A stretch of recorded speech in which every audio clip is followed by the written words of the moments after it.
what are benefits and drawbacks to open houses? I think first and foremost, what would we say is the biggest misconception? That an open house sells your house. Yes. Yes. In my opinion, and I know it's of your opinion as well, I think brokers opens are far more effective than open houses. Absolutely. It's only 3 to 5% of buyers say they found the home they purchased through an open house or yard sign, according to NAR, National Association of Realtors. That's a small percentage. 100%. In 10 years, I have sold one house at an open house. I mean, in 10 years. Yeah. 10 years. Welcome to the Homeowner Hookup, where we break down everything you need to know about real estate. Straightforward, practical, and always up to date. We're your hosts, Megan Huey and Sydney Ragusa. Let's dive in. Hey, Sid. Hi, Meg. How's it going? Oh, it's going great. I'm back in the studio. I get to see your bright and shining face. Hey. Christmas break was rough. We are back. It is the new year, baby. 2026, which is 2026. Wild. It is wild. Wild. 2026? What? New year, new us. New year, not new me, baby, but New Year, same me. New Year, same me. Just gonna do great things. Yeah, I need to get on my fitness journey. We're getting in the gym. We're getting in our business. Working on my fitness. He's my witness. You know Fergie. I do know Fergie. All right, so what are we talking about today? We're going to talk about some open houses and the effectiveness of open houses in selling your home. Are they effective tools of selling your home? Or are they great marketing? Are they more for agents? Are they more for sellers? Are they for buyers? Mm-hmm. What are our benefits and drawbacks to open houses? Yeah. Okay. So I think first and foremost, what would we say is the biggest misconception? That an open house sells your house. Yes. Yes. In my opinion, and I know it's of your opinion as well, I think brokers opens are far more effective than open houses. Absolutely. Brokers are, when we have a broker open, we're able to have agent-to-agent networking. And it's not just the agents that come through the broker open. I know that when I go to a broker open, even if I personally don't have a buyer, agents talk. Like, if we're all in the sphere, if we're all working in this price point in this area, then we're going to know what other agents tend to be looking for, because honestly, there's a few agents. Like, there's a lot of agents, but there's only a few that do a lot of business, right?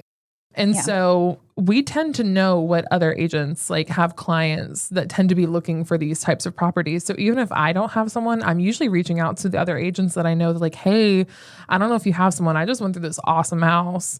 And if you have someone, I would definitely look into it. It's, and broker opens, we tend to do them even before we hit market, or the same day we hit market. Mm-hmm. And it's a weekday. I know I've had it where if it's the only day a person can bring their client in, of course, I will let them come and bring their client in with them to a broker open. But I definitely think broker opens are far more effective. I think so too. I think it just is a numbers game at the end of the day. And each agent has their own network of buyers, or their own buyer pools. So the more agents you get in a room and into a property, I think the more effective it goes to selling the property, right? So I think open houses, I think sellers think that they sell the houses, but actually if you look at statistics, it's only 3 to 5% of buyers say they found the home they purchased through an open house or yard sign, according to NAR, National Association of Realtors. That's a small percentage. 100%. In 10 years, I have sold one house at an open house. Yeah. And in 10 years. Yeah. 10 years. I've gotten one buyer. I've gotten a few buyers from open houses. Yeah, who came in unrepresented. Mm-hmm. But I would say if it's an agent, hosting open houses is effective for getting clients. I would say getting customers. Okay, we can't call them clients anymore. But I will say it's an effective tool for that. But I think as far as selling a house, Yeah. 9 times out of 10, it's not going to sell your house. So it's actually where people are finding, it says most homes that do sell after an open house were already discovered online first. The open house wasn't the deciding factor. Mm-hmm. So it would have been considered, let's say, if the person found the house online, they're like, I'm going to go take a look at it because there's this open house on Saturday. They could still go if they were represented by a buyer, or they could reach out directly, right, to the listing agent. The open house was just a convenient means to an end, basically. Right. Yeah. Right. Which I guess one could argue that that's still a good idea and a good way to get your house marketed. But it's just the reality, and the data shows that it's not really the thing that's going to sell your house. It's going to be how it's presented online and who it's presented to. Yeah, that's why media is so important. Yes, agreed. So it says what sellers are often told, quote unquote, open houses sell homes faster. More foot traffic means more offers. Buyers will fall in love once they walk through. It creates urgency and buzz. Agree? No. I mean, to an extent, like if it's a really hot property and it is priced under market value and we know, okay, I think open houses also can be used for convenience sake. Yeah. If it's a brand new property, it's priced under market value or like priced really, really well. We have already gotten inquiries on it online, and we know we're going to have stack showings on Saturdays, and that person doesn't want to be disturbed except for this amount of hours. That's exactly what I was going to say. We might as well just host it open and then hey, come through these hours. If somebody can't make it, then there's an exception. But I feel like open houses are really good for convenience. Yeah. It's one of those things where if the house is hard to show during the week or even on weekends, if the sellers don't really want to get out of the house multiple times during the day, let's say. Absolutely. Yeah, just do an open house. 100%. Sure. Yeah. It gets people at least gets a little bit of a buzz going. Agreed. What's our next one, Megan? We're letting Megan lead this one. She's doing great. Everyone give a round of applause to Megan. Yay. I'm doing great. I told her before we got on here, I was like, all right, Megan, you're leading this one. You got the notes. And she was like, oh, good. I usually lead all of them, honestly. She really does. I was like, you lead all of them anyways. I just be talking. So I guess we've pretty much covered that open houses don't necessarily sell the house. I think it is a big misconception as far as sellers go. They think that's going to sell the house. Have you ever noticed that when we have sellers, they always want us to do an open house? It's always when are you doing an open house? When are you doing it? When are you doing it? But it's at the end of the day, if your house isn't priced appropriately, it doesn't matter if we have an open house. Yeah. But yes, definitely. We always have sellers when are you going to host an open house? And we will gladly host an open house.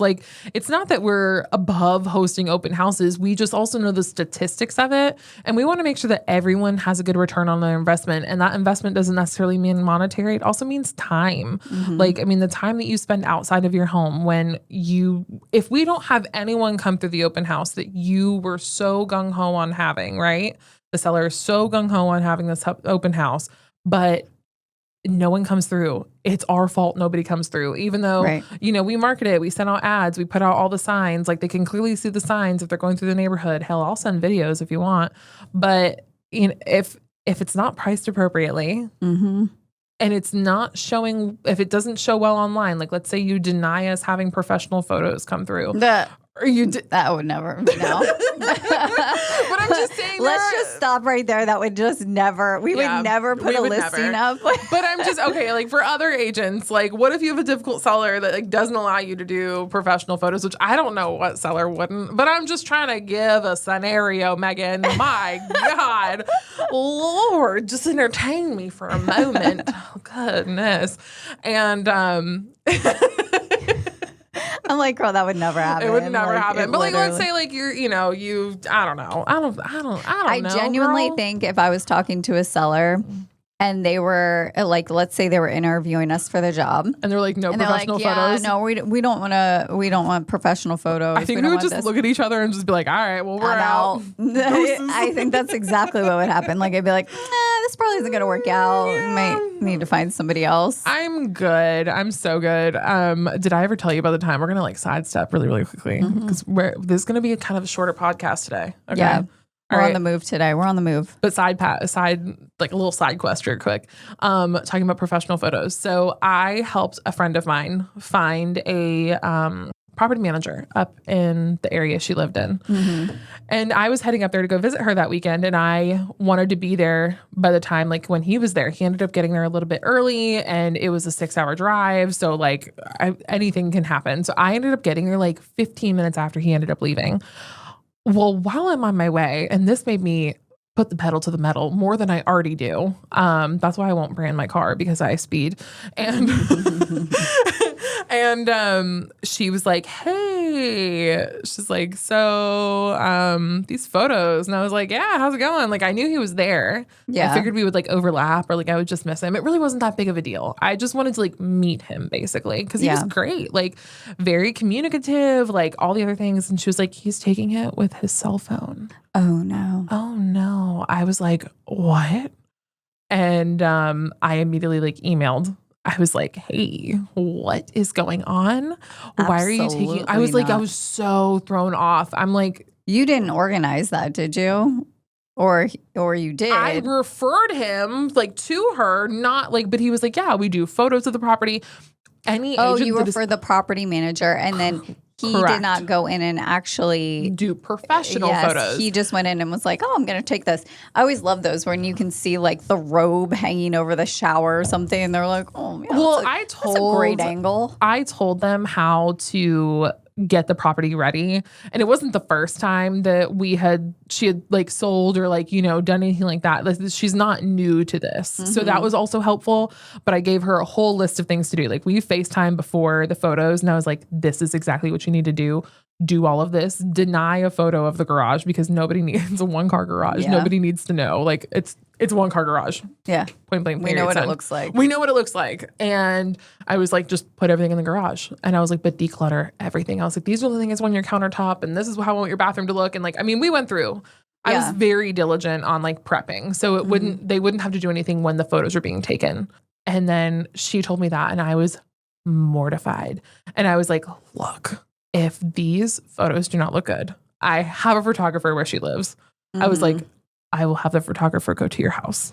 Yeah. Because at that point, it was kind of on me a little bit. Yeah, like you felt like you were responsible, kind of. Yeah, and I felt so terrible. Actually, the photos really, they were cell phone photos, don't get me wrong, but like they were not as terrible as I thought they were going to be. And he ended up getting... it's probably because she prepped the house so well. Correct. 100%. And, but like had the house not been prepped, it would not have gone well. But they weren't terrible. And I was like, look, like if, in a few weeks, if it doesn't get leased out, then we're going to have a photographer go in and just take some photos of the property. And I'm just going to eat that. Yeah. Like, I am telling you, it's like the pictures, the media, the ads, I feel like online, it's getting in front of as many agents as possible. Open houses are great for convenience. I don't think statistically it's not what sells the house at the end of the day. Not at all. So put your money into the marketing. Yes. Put it into the media. Put it into the marketing. Like, that's people buy houses online before, like they just kind of go to verify it in person. Yeah, I think so too. I mean, I will say though, our photographers are getting like really, really good, because some houses do not look the same in person. Girl. Like, who you telling? I feel like I was catfished by a house. Yeah, we get catfished quite often. Like, wow, it looks bigger so and brighter. different. Like online, like what? Wow, this room looked twice the size. Yeah. Why is the driveway twice as long online? Y'all also need to stop falsifying houses. Quit making it look way better than it actually is. Like, give us I want realistic expectations. Like, am I walking into this? Like, I would rather, like, I want to see a realistic expectation online. I want it to look really good. But then I also want to go in and I don't want to be underwhelmed. Yeah. Do you know what I mean? Yeah. Like, and I don't think I want anyone to walk into any of our listings and be like, oh, I'm underwhelmed right now. Yes. Like, I want a like realistic expectation of like what the house looks like. Yeah, for sure. All right. So we covered how we feel about open houses as of right now. I do think it's also just outdated at this point. Like, Yeah. I really feel like everything's going so digital. There's nothing like actually holding something tangible in your hands. But I do think that it's becoming an outdated practice that just people have done forever. And they think that's just the only way that it can be done. I actually feel this way about a lot of things in our industry. 100%. Yeah. I think like if someone was like, you need to print out flyers, I can't. Give me a QR code or give me death. Yeah. I don't do the flyers. I don't do flyers. No. Like, no. I'll print out like a seller's disclosure so somebody can look at it and like. Yeah, but even so, if I'm then like I can do it on QR code. And like also I should be able to answer those questions. Yeah. Mm-hmm. I am all about the QR codes. I love a QR code. I also love a just QR like, code. what happens when it's the same thing with a business card, in my opinion. Like, someone hands me a business card, where does it end up? In the trash.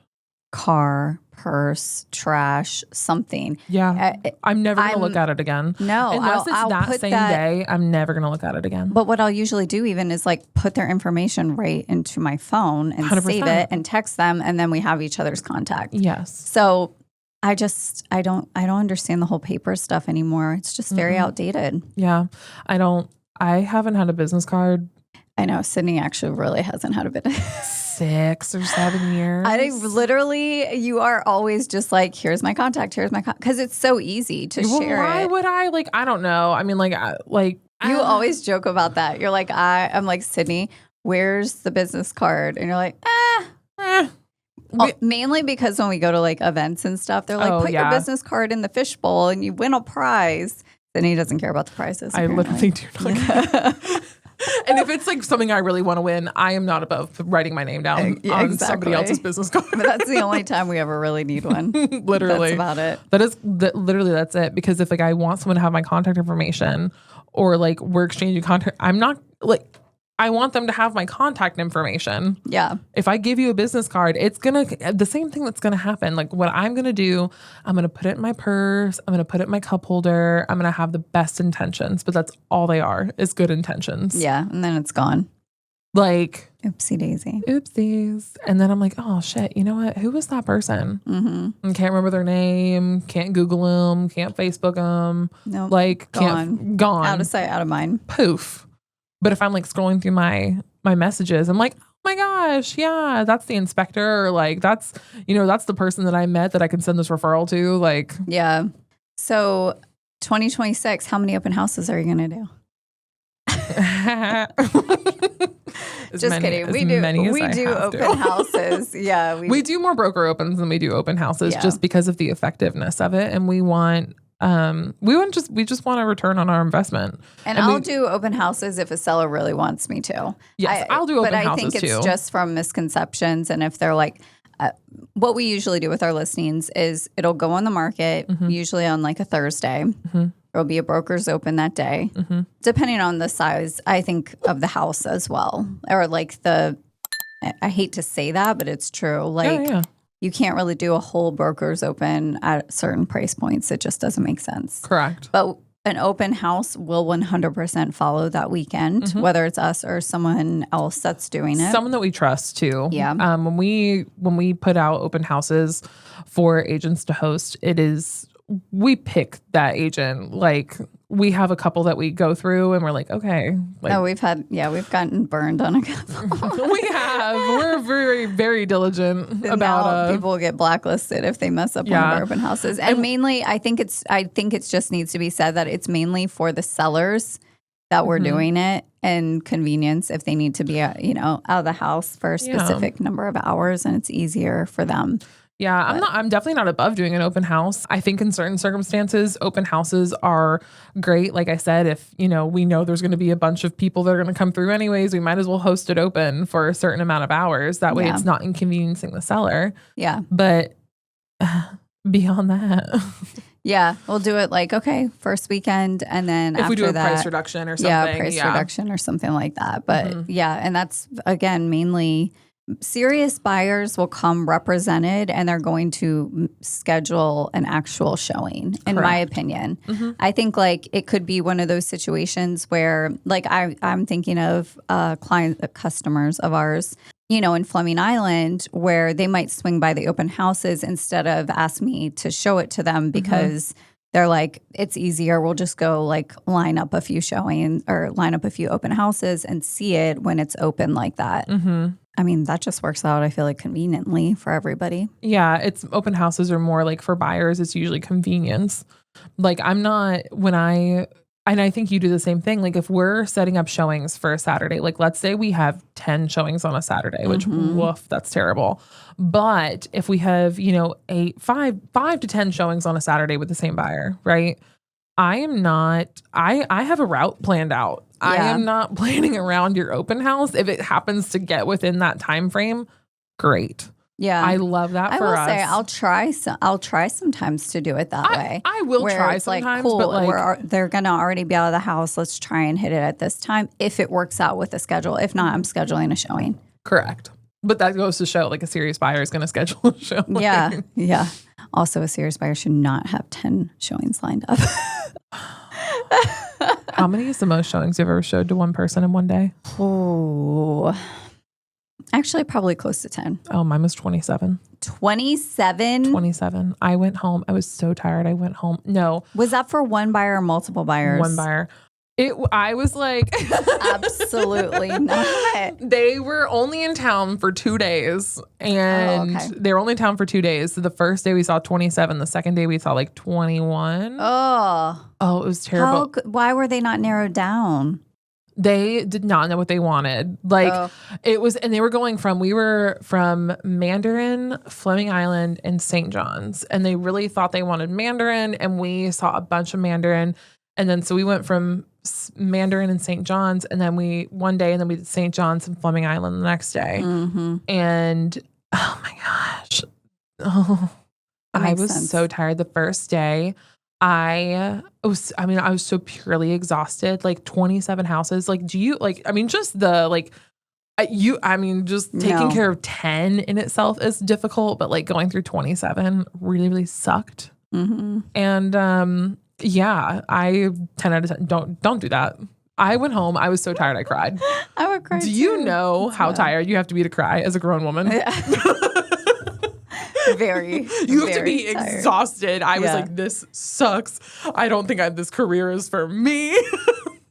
And now are you really a real estate agent if you don't question that on the regular basis? I mean, I question my sanity. I question my career choice at least like 4 times a year, once a quarter. I more than that for me. But I'm like, you know what? The college degree is looking real good right now. Yeah. Yeah. Like, wish I had done something with that one. Oh, well. Yeah. All right, guys. Well, thank you for listening. 2026 is going to be amazing. We're going to have some really cool guests lined up for you. Super After this excited. one, I think we have our brokers coming in, Sunny and Ray, and you guys will love them. We love Sunny and Ray. They're amazing. Yeah, very cool. We're going to have some photographers lined up. We have a lot in the industry. So whether you're a real estate agent or a buyer, seller, just looking for information, we are your go-to people in 2026. And we're pretty funny. Yeah. We'll keep you entertained. Yeah. Ask us questions. We love questions. Yeah. Please send it to our social media. Give us something to talk about. Yeah.